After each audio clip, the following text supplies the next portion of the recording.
మిత్రులారా నమస్తే. నేను మీ ప్రసాద్ మూర్తి. ఎన్డీఏ బీహార్లో మేనిఫెస్టో రిలీజ్ చేసిందండి. సో మేనిఫెస్టో రిలీజ్ చేయడం అనేటటువంటిది అది తప్పనిసరి వ్యవహారం కాబట్టి మహాగఠబంధన్ వాళ్ళు రిలీజ్ చేశారు. ఇక ఎన్డీఏ ఏం చెబుతుంది ఏమిటి అనేటటువంటిది ప్రజలు కాస్త ఉత్సుకతగా ఉన్నారు, ఆసక్తిగా ఎదురు చూస్తున్నారు. రిలీజ్ చేసింది. అయితే ఈ మేనిఫెస్టో రిలీజ్ చేసిన తతంగం ఉంది చూశారు. మేనిఫెస్టోలో ఏముంది అనేటటువంటిది అదొక పెద్ద వ్యవహారం. దాని గురించి మాట్లాడుకుందాం. అసలు వీళ్ళు ఏం చెప్పారు అని, వాళ్ళు ఏం చెప్పారు, వీళ్ళు ఏం చెప్పారు అనేది. కానీ ఇవాళ మేనిఫెస్టో రిలీజ్ చేసినటువంటి వ్యవహారం తతంగం చూస్తే నితీష్ కుమార్ని ఒక బొమ్మలా అక్కడ నిలబెట్టారు అనిపించింది. ఆల్రెడీ నితీష్ కుమార్ పట్ల చాలా చాలా చాలా అది రూమర్స్ అనండి, ఊహాగానాలు అనండి, నిజమైనటువంటి వాస్తవాలే అనండి, ఏదైనప్పటికీ నితీష్ కుమార్ ఆరోగ్యం బాగోలేదు, మానసికంగా శారీరకంగా ఆయన పరిస్థితి ఏం బాగోలేదు. ఈ ఎన్నికల్లో ఆయన్ని అడ్డం పెట్టుకొని పబ్బం గడుపుకుందామని ఎన్డీఏ పెద్దలు ఆలోచిస్తున్నారు. అందుకనే నితీష్ కుమార్ మాట కూడా ఎత్తట్లేదు, ముఖ్యమంత్రి అభ్యర్థిగా నితీష్ కుమార్ని ప్రకటించడం లేదు అని. దీన్నే ఆధారంగా చేసుకొని, దీన్నే ఆయుధంగా చేసుకొని అటు మహాగఠబంధన్ నాయకులు, ముఖ్యంగా తేజస్వి యాదవ్ కానీ, రాహుల్ గాంధీ కానీ వాళ్ళంతా రెచ్చిపోతున్నారు. అది వేరే విషయం. కానీ ఈరోజు ఎన్డీఏ మేనిఫెస్టో రిలీజ్లో ముఖ్యమంత్రి నితీష్ కుమార్ ఒక్క ముక్క మాట్లాడలేదండి. అలా పట్టుకొని మేనిఫెస్టోని ఫోటో తీయించుకోవడానికి వచ్చినట్టుగా నిలబడ్డాడు. ఆయన డిప్యూటీ చీఫ్ మినిస్టర్ సమ్రాట్ చౌదరి అందులో ఉన్న పాయింట్లు టక అప్పజెప్పినట్టుగా అప్పజెప్పేసి ఇక అయిపోయింది, వెళ్ళిపోయింది అని చెప్పి ప్రెస్ వాళ్ళని పంపించేశారు. ప్రెస్ వాళ్ళు ఒక్క ప్రశ్న అడిగేటటువంటి అవకాశం ఇవ్వలేదు. నితీష్ అయితే మౌనంగా ఉన్నాడు, ముభావంగా ఉన్నాడు, తల ఉంచుకొని వెళ్ళిపోయాడు. సమ్రాట్ చౌదరిని ప్రెస్ వాళ్ళు అడిగితే ఆయన తరపున నేను మాట్లాడాను కదా అన్నాడు. ఆయన మాట్లాడమంటే నేను మాట్లాడాను చెప్పాను కదా అన్నాడు. మొత్తం ఫ్యూ మినిట్స్లో ఈ కార్యక్రమం అయిపోయింది, వెళ్ళిపోయారు అంతా. ఇది అంటే నితీష్ కుమార్ గురించి అందరూ ఏం మాట్లాడుకుంటున్నారో ఈరోజు దాన్ని దృశ్య రూపంగా చూశాము ఎన్డీఏ మేనిఫెస్టో రిలీజ్ ఫంక్షన్లో, ప్రెస్ కాన్ఫరెన్స్లో.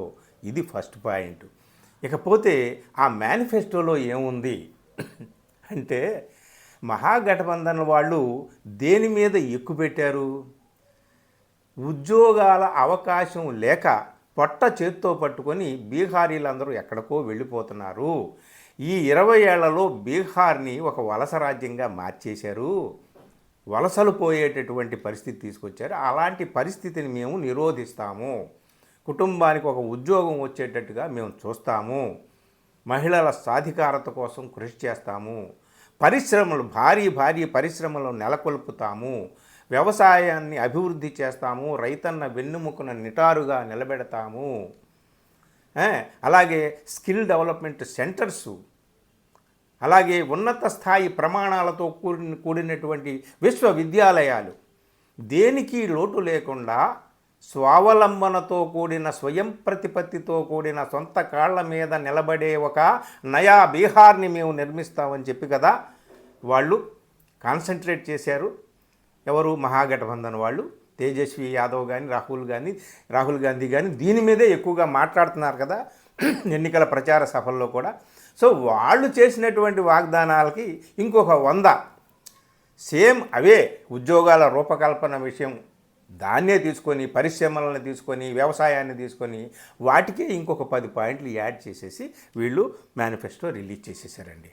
వీళ్ళు ఈ 5 సంవత్సరాల్లో చేస్తామన్నటువంటి ఈ మాటలు కానీ నిజంగా అమలైతే ప్రపంచంలో బీహార్ని మించినటువంటి రాష్ట్రం ఇంకెక్కడ ఉండదు. Not only in India, in the entire world ఎక్కడా బీహార్ని మించినటువంటి సిటీ దొరకదన్నమాట. బీహార్ మించిన రాష్ట్రం కనిపిస్తుంది, అంత గొప్పగా అయిపోతుంది. మరి మీరు అడగొచ్చు, ఈ 5 ఏళ్లలో ఇన్ని చేస్తామంటున్నారు, 20 ఏళ్లలో ఏం చేశారని అడగొచ్చు. అడగకూడదు, తప్పు. మౌనంగా ఉండండి. పోతే వీళ్ళు ఏమిటి వాగ్దానాలు చేసినటువంటి మెయిన్ ఏమిటా అంటే 1 కోటి ఉద్యోగాలు ఇస్తామన్నారు. వాళ్ళు కుటుంబానికి ఒక ఉద్యోగం ఇస్తానని తేజస్వి యాదవ్ అంటే ఎలా ఇస్తామని అడిగితే వీళ్ళు మాత్రం ఎలా ఇస్తామని వీళ్ళు నిలదీశారు కదా, అడిగారు కదా ప్రతి చోట. మరి కోటి ఉద్యోగాలు ఎలాగిస్తారు? ఇప్పుడు బీహార్లో కానీ యూపీలో కానీ పెద్ద పెద్ద కుటుంబాలు ఉంటాయి. ఒక్కొక్క కుటుంబంలో 20 మంది ఉండొచ్చు, 30 మంది ఉండొచ్చు, 15 మంది ఉండొచ్చు. సో ఆ లెక్కను చూసుకుంటే కోటి ఉద్యోగాలు కూడా రావు కుటుంబానికి. కానీ వీళ్ళు కోటి ఉద్యోగాలు ఇస్తామన్నారు. అలాగే మెగా స్కిల్ సెంటర్స్ ప్రతి డిస్ట్రిక్ట్లోనూ ఏర్పాటు చేస్తామని చెప్పారు. ముఖ్యంగా మహిళలండి కోటీశ్వరుల్ని లక్షాధికారుల్ని చేసేస్తారట. ముఖ్యమంత్రి chief minister women employment scheme కింద 2 లక్షల రూపాయలు వాళ్ళకి సహకారం చేసి ఏది వ్యాపారాలు చేసుకోవడానికి, చిన్న చితక వ్యాపారాలు చేసుకోవడానికి 1 కోటి మంది మహిళల్ని లక్షాధికారుల్ని చేసేస్తారట. లాఖ్పతి దీదీస్ అని అంటున్నారనమాట. సో 1 కోటి మంది మహిళల్ని లక్షాధికారులను చేసేస్తారు, గుర్తుపెట్టుకోండి.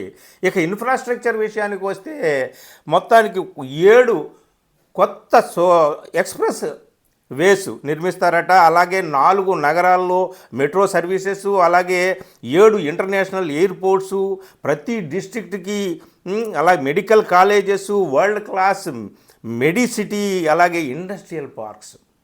అబ్బాబ్బాబ్బాబ్బా, ఎన్ని వాగ్దానాలు అంటే నిజంగా అమలు జరిగితే ఎవరైనా సరే ఇట్లాంటి అమలు చేస్తే వాళ్ళ పాదాలకి మనం నమస్కారం పెట్టవచ్చు. ప్రతి రాష్ట్రానికి వాళ్ళని ఆహ్వానించవచ్చు అనమాట. అలాగే ఫార్మర్స్ విషయంలో కాన్సన్ట్రేట్ చేశారుగా. అందుకని వీళ్ళు ఏమిటంటే ప్రధానమంత్రి కిసాన్ సమ్మాన్ నిధి తరపున 6,000, ఇంకొక 3,000 వేసి 9,000 ప్రతి సంవత్సరానికి రైతులకు ఇస్తామని చెప్పేసి, అలాగే ఫిషర్మ్యాన్, మిల్క్ ప్రొడక్షన్ మ్యాన్ వీళ్ళందరి యొక్క అభివృద్ధి కోసం తీసుకునేటటువంటి కార్యక్రమాలు ఇవన్నీ కూడా మినిమం సప్లై ప్రైస్ అంటామే, అది కూడా వీళ్ళు ఏర్పాటు చేస్తామని చెప్పి, సోషల్ వెల్ఫేర్ విషయంలో అయితే ఇక చూసుకోండి 5 లక్షల హెల్త్ కవర్ ఉంటుందని చెప్పి, అలాగే 50 లక్షల పక్కా ఇళ్ళు నిర్మిస్తారట. అలాగే ఎడ్యుకేషన్ విషయానికి వస్తేనండి కేజీ నుంచి పీజీ దాకా అంతా ఫ్రీ. ఇక ఎస్సీ, ఎస్టీ, ఈబీసీ ఇక విద్యార్థులకైతే మొత్తం అందరికీ కూడా రెసిడెన్షియల్ స్కూల్స్ బ్రహ్మాండంగా ఏర్పాటు చేస్తామంటున్నారు. అలాగే ఎడ్యుకేషన్, హెల్త్ రంగంలో ప్రతి స్కూల్లో ఏఐ, ఆర్టిఫిషియల్ ఇంటెలిజెన్స్ హబ్, అలాగే ప్రతి స్కూల్లో modern skill labs, super speciality hospitals అయితే ఇక మీకు లెక్క పెట్టుకోవడానికి మీకు సమయమే చాలదన్నమాట. అన్నీ వచ్చేస్తాయి. అర్బన్ డెవలప్మెంట్ అండ్ టూరిజం, దీనికి సంబంధించి అద్భుతమైనటువంటి వాగ్దానాలు ఇచ్చారు. ఎకనామిక్ గ్రోత్ 1,00,00,000 కోట్లతో ఇండస్ట్రియల్ డెవలప్మెంట్ చేస్తామని చెప్పేసి, అంటే వాళ్ళు అంటున్నారు కదా ఇండస్ట్రీస్ లేకపోవడం వల్లే, పరిశ్రమలు లేకపోవడం వల్లే బీహారీలు వలసపోతున్నారని చెప్పి. ఇదిగో చూసుకోండి 1,00,00,000 కోట్లతో మేము ఇండస్ట్రియల్ డెవలప్మెంట్ చేస్తాము. 10 న్యూ ఇండస్ట్రియల్ పార్క్స్ పెడతారంట. ప్రతి డిస్ట్రిక్ట్కి 10 కొత్త ఇండస్ట్రియల్ పార్క్స్ ప్రతి డిస్ట్రిక్ట్కి చూసుకోండి. అలాగే 100 MSME parks, global textile and tech hub అన్నీ ఇక్కడే, మొత్తం వరల్డ్ క్లాస్ యూనివర్సిటీలు ఇక్కడే. ఈ విధంగా అద్భుతమైనటువంటి వాగ్దానాలతో వాళ్ళు చేసినటువంటి మహాగఠబంధన్ ఏ వాగ్దానం అయితే చేసిందో, తేజస్విక ప్రణ్ అని అన్నాడే, ఇది తేజస్వి ప్రతిజ్ఞ అని పేరు పెట్టారే, అలాగా ఆ తేజస్వి చేసినటువంటి ప్రతి వాగ్దానానికి 10 పాయింట్లు యాడ్ చేసి వీళ్ళు చెప్పారు. నిజంగా ఇదంతా అమలు జరిగితే బీహార్ లాంటి రాష్ట్రం ప్రపంచంలో ఎక్కడా వెదిగినా కనిపించదన్నమాట. మరి 20 ఏళ్లలో ఏం చేశారయ్యా, ఇన్ని పనులు మీరు చేస్తామని చెప్తుంటుంటే అని అడగొద్దు, అడగరాదు, అడగకూడదు, మనం చూడాలంతే. ఇవి మేనిఫెస్టోలు కదా, ఎన్నికల వాగ్దానాలంటే ఇలాగే ఉంటాయి. అయితే ఈ మొత్తం వ్యవహారం మీద నితీష్ కుమార్ పరిస్థితి ఏమీ బాగోలేదు. నితీష్ కుమార్ని ముఖ్యమంత్రి అభ్యర్థిగా అందుకే ప్రకటించడం లేదు. మరి నితీష్ కుమార్ ఆరోగ్యం బాగుండకపోతే ఆయన ఎన్నికల ప్రచార సభల్లో అంత ముమ్మరంగా ఎలా పాల్గొంటున్నాడు? కానీ ప్రధాని నరేంద్ర మోడీ పాల్గొనే ఎన్నికల సభల్లో ఎందుకు పాల్గొనడం లేదు? చిరాగ్ పాస్వాన్ పాల్గొంటున్నాడు, ఇతర పార్ట్నర్స్ పాల్గొంటున్నారు, నితీష్ కుమార్ ఎందుకు పాల్గొనడం లేదు? There is something between Nitish and top leadership of BJP.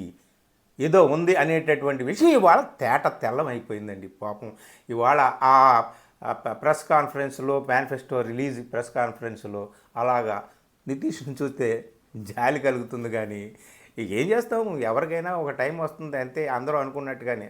అందుకని ఇప్పుడు బీహార్లో అందరూ కూడా యువకుడా వృద్ధుడా తేల్చుకోండి అనేటటువంటి ప్రశ్న ముందుకు వచ్చిందనమాట. చూడాలి ప్రజలు ఎలాంటి తీర్పులు ఇస్తారో. కానీ ప్రతి వీడియో చివర ఒక్క మాట మీరు, నేను చెప్పినా చెప్పకపోయినా సరే ఒక్క మాట ఎప్పుడు గుర్తుంచుకోండి. అదేమిటయా అంటే, ప్రజల అభిమతం ఎలా ఉన్నా, ప్రజల వ్యతిరేకత అనుకూలతలు ఎలా ఉన్నా, బీజేపీ వారికి ఎన్డీఏ వారికి మద్దతు ఇచ్చేటటువంటి రాజ్యాంగ సంస్థలు కొన్ని ఉన్నాయి కదా, ఎలక్షన్ కమిషన్, ఇంకా వేరే సిబిఐ, ఇన్కమ్ ట్యాక్స్, ఈడీ వగైరా వగైరా. సో అవి ఏ రూపంలో ఎంత స్థాయిలో సహాయపడతాయో మనం చెప్పలేం. కాబట్టి జయాపజయాల గురించి మనం మాట్లాడలేము, జరుగుతున్న పరిణామాల గురించి తెలుసుకోవాలి. ఏది ఏమైనా ఇవాళ మేనిఫెస్టో కంటే, ఎన్డీఏ మేనిఫెస్టో కంటే దిగాలుగా ఉన్న నితీష్ కుమారే వార్తల్లో వైరల్ అయ్యాడండి. చూడాలి దీని ప్రభావం ఎలా ఉంటుందో. Thank you.